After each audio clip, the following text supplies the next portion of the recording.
எல்லாருக்கும் வணக்கம். T20 world cup 2026 இந்தியாவுடைய ஸ்குவாட் அறிவிக்கப்பட்டிருக்கு. இதில் சுப்மன் கில் இல்லாதது ஒரு டாக்கிங் பாயிண்டாக பார்க்கப்பட்டுச்சு. நேற்று கூட நம்ம இந்த ஸ்குவாடை பற்றியான ரிவ்யூ போட்டிருந்தோம். இந்த வீடியோவில் நம்ம சுப்மன் கில் ஏன் இல்லை அப்படின்றத பற்றி தான் டீட்டெயில்டாக பார்க்க போகிறோம்.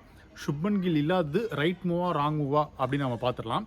ரைட் மூவ் அப்படின்னு பார்க்கும்போது நிறைய காரணங்கள் இருக்குது. அதுக்கு முன்னாடி ஒரு ராங் மூவ் அப்படின்னு பார்க்கும்போது சுப்மன் கில் ஒரு நல்ல அசெட் தான்.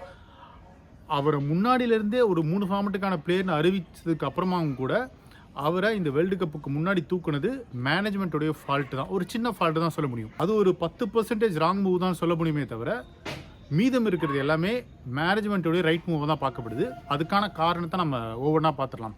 மொதல் விஷயம், சுப்மன் கில் இந்த டீமில் இல்லாதது டேலண்ட் காரணமாக கிடையாது, டீம் காம்பினேஷன் காரணமாக.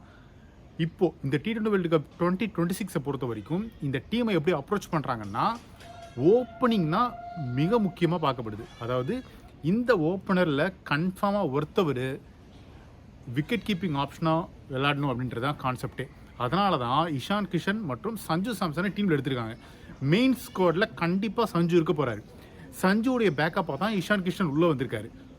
ஸோ அந்த ஓப்பனிங் காம்பினேஷனில் கண்டிப்பாக ஒரு விக்கெட் கீப்பர் இருந்தாகணும். அதுதான் கான்செப்டே. ஏன் விக்கெட் கீப்பர் இருக்கணும்னா அந்த இடம் சேவ் ஆகுது. மீதம் இருக்கிற இடத்த வந்து ஒரு ஃபுல் டைம் பேட்டரை வச்சு ஃபில் பண்ணிடலாம். ஆல்ரவுண்டர் வரலாம், லோவர் ஆர்டரில் ஒரு ஃபினிஷர் வரலாம். ஸோ அந்த இடத்துல நிறைய ஆல்ரவுண்டரை ஃபில் பண்ணி அந்த டீம் காம்பினேஷன் வந்து நல்லா அமையலாம். ஸோ ஒரே டீமில் அக்சர் பட்டேல், வாஷிங்டன் சுந்தர் மாதிரியான மல்டி டேலண்டட் பர்சன்ஸ்லாம் இருக்காங்கல்ல, அந்த மாதிரி அந்த 3D பிளேயர்னு வாங்கல, அந்த மாதிரியான பிளேயரை டீமுக்குள்ளே கொண்டு வரலாம். ஸோ இந்த ஒரு ஸ்லாட்டால் தான் இந்த ப்ராப்ளம் ஆகுது. இப்போ சுப்மன் கில் பேசிக்காகவே நல்ல ஒரு பேட்டர், ஆனால் ஒரு விக்கெட் கீப்பர் கிடையாது. ஸோ அந்த ஒரு இடம் இப்போது வந்து சேவ் ஆகுது. அதனால் ஓப்பனராகி ஒரு விக்கெட் கீப்பர் இருந்தாங்கன்னா அது ஈஸியாகிடும். அது வந்து ஒரு ஹார்ட் ஹிட்டிங் விக்கெட் கீப்பர், நல்லா அக்ரெசிவாக ஓப்பன் பண்ணக்கூடிய விக்கெட் கீப்பராக இருக்கணும். இதில் வர அடுத்த விஷயம் என்னென்னா, T20க்கான ஸ்டைலே மாறிடுச்சு. இன்டர்நேஷ்னல் லெவலில் எத்தனையோ T20 பேட்டர்ஸ்லாம் நம்ம பார்க்குறோம். டிராவிஸ் ஹெட்லேருந்து ஆரம்பித்து ஹென்ரிச் கிளாஸ்லாம் வந்து ஒரு டெம்ப்ளேட்டான T20 பிளேயர். இந்த மாதிரியான பிளேயர்லாம் இருக்காங்கல்ல, ஸோ இவங்க தான் ஐபிஎலுக்கு யூஸ் ஆகுறாங்க. ஸோ இந்த ஸ்ட்ராட்டஜியை பாருங்கள். மொதல் 6 ஓவர் அதுதான் மேட்ரு. அந்த பவர் பிளேயரை யூஸ் பண்ணிக்கணும், நல்லா விளையாடணும், ஃபோர்ஸாக அடித்து ஆடணும், அந்த மாதிரி தான் ஓப்பனிங் கொடுக்கணும். ஸோ அதன் காரணமாக தான் அபிஷேக் சர்மா, சஞ்சு சாம்சன், இஷான் கிஷான் மாதிரியான பிளேயர்ஸ்லாம் டீமுக்குள்ளே வந்திருக்காங்க. இவங்க எல்லாமே ஓப்பனிங் ஆப்ஷன்ஸாக இருக்காங்க. இப்போது கம்பேரிட்டிவ்லி சுப்மன் கில்லுடைய பெர்ஃபார்மன்ஸை பார்ப்போம். அவர் டேலண்டடான பேட்டர் தான், சந்தேகமே கிடையாது. ஓடிஐ டெஸ்ட் ஃபார்மேட்டில் ப்ரில்லியண்ட்டாக பெர்ஃபார்ம் பண்ணக்கூடியவர். சொல்லப்போனால் டெக்னிக்கலாக நல்ல பேட்டர். ஆனால் இப்போ அது விஷயம் கிடையாது. T20 ஃபார்மேட்டுக்கு அக்ரெசிவ் ஓப்பனிங் தேவைப்படுது. சுப்மன் கில்லுடைய ரொம்ப கம்ஃபர்டபுள் பொசிஷன் ஓப்பனிங். ஆனால் அந்த T20 ஃபார்மேட்டுக்கான அக்ரெஷன் சுப்மன் கில் கிட்ட இல்லை அப்படின்றது சமீப காலங்களில் தெரியுது. இதுதான் அடுத்த காரணமாக வரப்போகுது.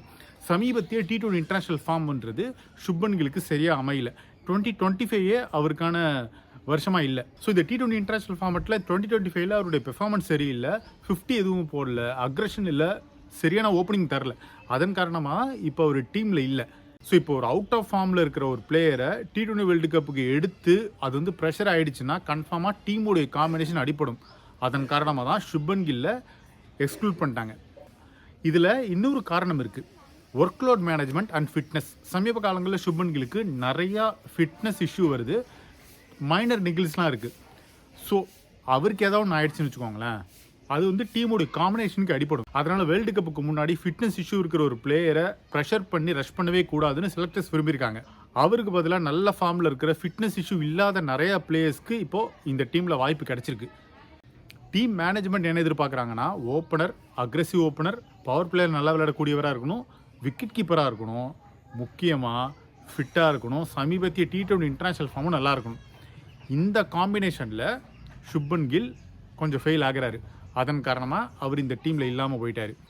ஸோ இதுலேருந்து சுப்மன் கில் இனிமேல் T20 ஃபார்மேட்டில் இருக்க மாட்டார் அப்படின்ற ஒரு கேள்வி இருக்குல்ல, அப்படிலாம் கிடையாது. வேர்ல்டு கப் முடிஞ்சதுக்கப்புறமா நிறைய மாற்றங்கள் கொண்டு வரலாம். அப்போ ஒரு மறுபடியும் T20 ஃபார்மேட்குள்ளே வரதுக்கான வாய்ப்பு இருக்குது. இது மேலோட்டமாக பார்த்தா எமோஷனல் அண்ட் ஹார்ட் பிரேக்கிங் மூவாக கூட இருக்கலாம்.